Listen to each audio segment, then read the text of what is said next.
राधे राधे दोस्तों, कैसे हैं आप सब। हमारे YouTube चैनल में आपका स्वागत है। दोस्तों, फाल्गुन मास में शुक्ल पक्ष की एकादशी को आमलकी एकादशी उपवास व्रत किया जाता है। नाम के अनुरूप इस व्रत में जातक आंवला का फल अथवा आंवला वृक्ष का पूजन करते हैं। ऐसा करने से शत्रुओं तथा अचानक आए हुई समस्याओं पर विजय की प्राप्ति होती है तथा व्यक्ति सभी प्रकार के पापाचरण से मुक्त हो जाता है। आमलकी का मतलब होता है आंवला। आंवला एक अमृत फल है। यह फल तथा इसका वृक्ष अत्यंत ही पवित्र माने गए हैं। हिंदू धर्म शास्त्रों के अनुसार आंवले के वृक्ष को गंगा के समान श्रेष्ठ तथा पवित्र बताया गया है। पद्म पुराण के अनुसार आमलकी या आंवले का वृक्ष भगवान विष्णु के आशीर्वाद से उत्पन्न हुआ है। इसी कारण इस वृक्ष को देवताओं का वृक्ष कहा जाता है। अतः यह वृक्ष देवताओं को भी अत्यंत ही प्रिय है। इसी कारण अनेक शुभ अवसरों पर आंवले के वृक्ष की पूजा अर्चना की जाती है। पद्म पुराण के अनुसार आमलकी एकादशी व्रत करने से सभी तीर्थ स्थानों में जाने जितना पुण्य फल प्राप्त होता है। यदि आप कोई भी यज्ञ करने में असमर्थ हो तो इस व्रत के करने से सभी यज्ञों के बराबर फल मिलता है।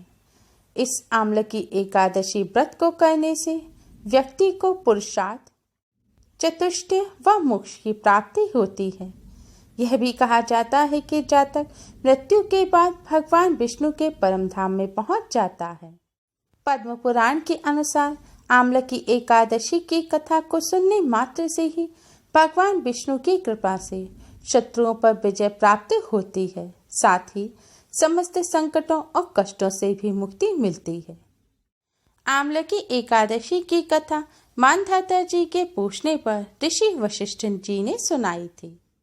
आमलकी एकादशी की कथा इस प्रकार है।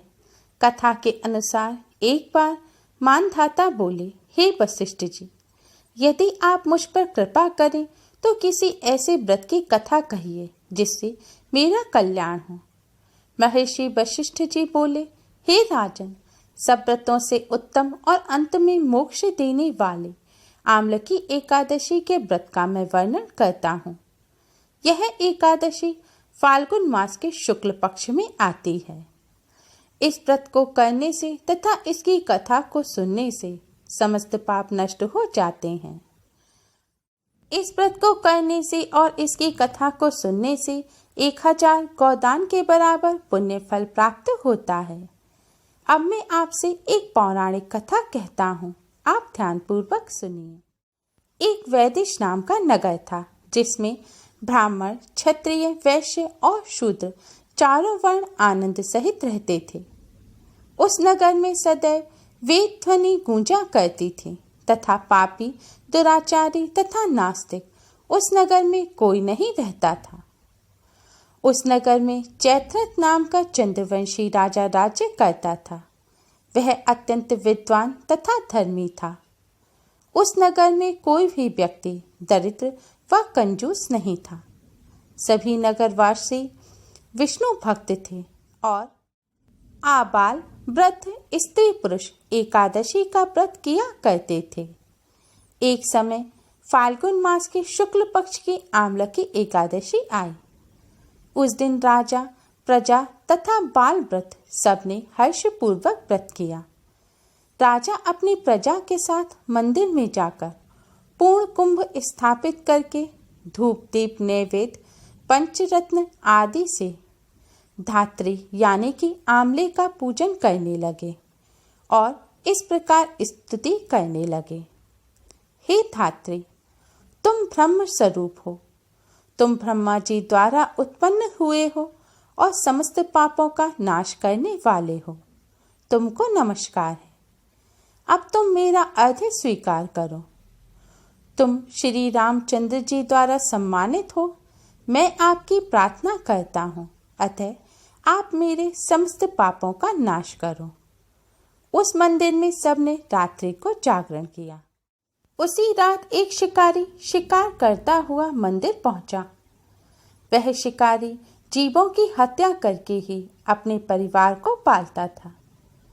दीपमालाओं से सुसज्जित तथा बहुत से लोगों द्वारा इकट्ठे होकर हरि कीर्तन करते हुए रात्रि जागरण करते देखकर शिकारी सोचने लगा कि यह सब क्या हो रहा है। शिकारी के पिछले जन्म के पुण्य का उदय होने पर ही वहां एकादशी व्रत करते हुए भक्तजनों का उसने दर्शन किया।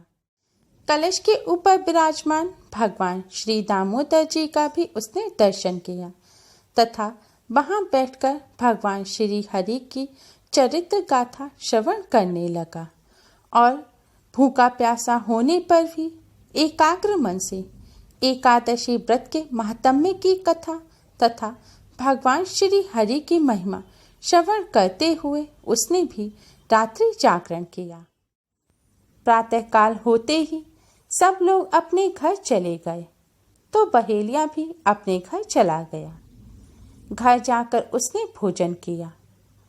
कुछ समय बीतने के पश्चात उस बहेलिए की मृत्यु हो गई, मगर उस आम्ल की एकादशी के व्रत तथा जागरण से उसने राजा विदुरथ के घर जन्म लिया और उसका नाम वसुरथ रखा गया। युवा होने पर वह चतुरंगनी सेना के सहित तथा धन धान्य से युक्त होकर 10,000 ग्रामों का पालन करने लगा। वह तेज में सूर्य के समान, कांति में चंद्रमा के समान, वीरता में भगवान विष्णु के समान और क्षमा में पृथ्वी के समान था। वह अत्यंत धार्मिक, सत्यवादी, कर्मवीर और विष्णु भक्त था। वह प्रजा का सम्मान भाव से पालन करता था। दान देना उसका नित्य कर्तव्य था। एक दिन राजा शिकार खेलने के लिए गया। देवयोग से वह मार्ग भूल गया और दिशा ज्ञान न रहने के कारण उसी वन में एक वृक्ष के नीचे सो गया। थोड़ी देर बाद पहाड़ी मलेच्छ वहां आ गए और राजा को अकेला देखकर मारो मारो शब्द कहते हुए राजा की ओर दौड़े। मलेच्छ कहने लगे, इसी दुष्ट राजा ने हमारे माता पिता, पुत्र पौत्र आदि अनेक संबंधियों को मारा है तथा देश से निकाल दिया है, अतः इसको अवश्य मारना चाहिए। ऐसा कहकर वे मलेच्छ उस राजा को मारने दौड़े और अनेक प्रकार के अस्त्र शस्त्र उसके ऊपर फेंके। वे सब अस्त्र शस्त्र राजा के शरीर पर गिरते ही नष्ट हो जाते थे और उनका बार पुष्प के समान प्रतीत होता था। अब उन मलेच्छों के अस्त्र शस्त्र उल्टा उन्हीं पर प्रहार करने लगे, जिससे वे मूर्छित होकर गिरने लगे। उसी समय राजा के शरीर से एक दिव्य स्त्री उत्पन्न हुई। वह स्त्री अत्यंत सुंदर होते हुए भी उसकी भ्रक्टी टेढ़ी थी। उसकी आंखों से लाल लाल अग्नि निकल रही थी, जिससे वह दूसरे काल के समान प्रतीत होती थी।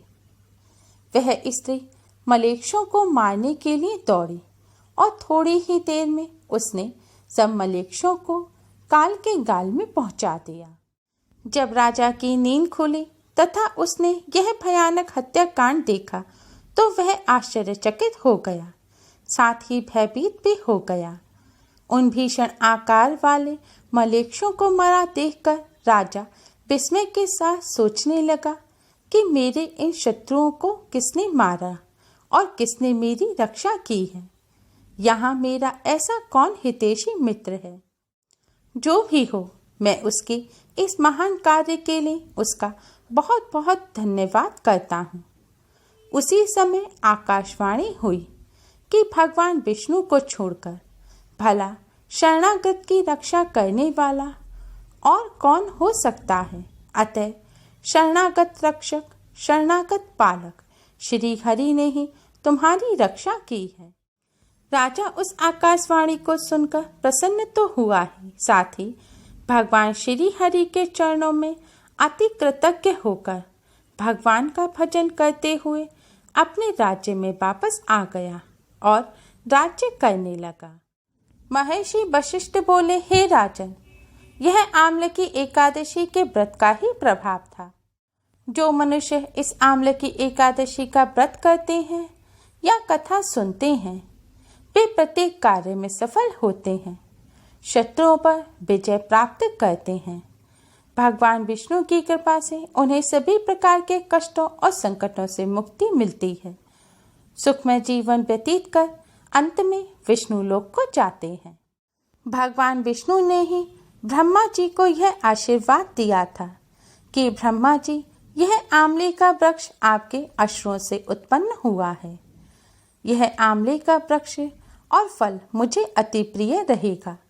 जो भी आंवले की एकादशी के दिन आंवले के वृक्ष की पूजा करेगा, उसके सारे पाप समाप्त हो जाएंगे और वह व्यक्ति मोक्ष मार्ग की ओर प्रशस्त होगा। उम्मीद है आपको हमारी वीडियो पसंद आई होगी। प्लीज़ लाइक करें। हमारी इस वीडियो को अपने फ्रेंड्स और रिश्तेदारों में ज़्यादा से ज़्यादा शेयर करें, जिससे वह भी इसका लाभ उठा सकें। हमारी और भी वीडियोस के लिए हमारे चैनल को सब्सक्राइब करना ना भूलें। Thanks for watching. Radhe Radhe.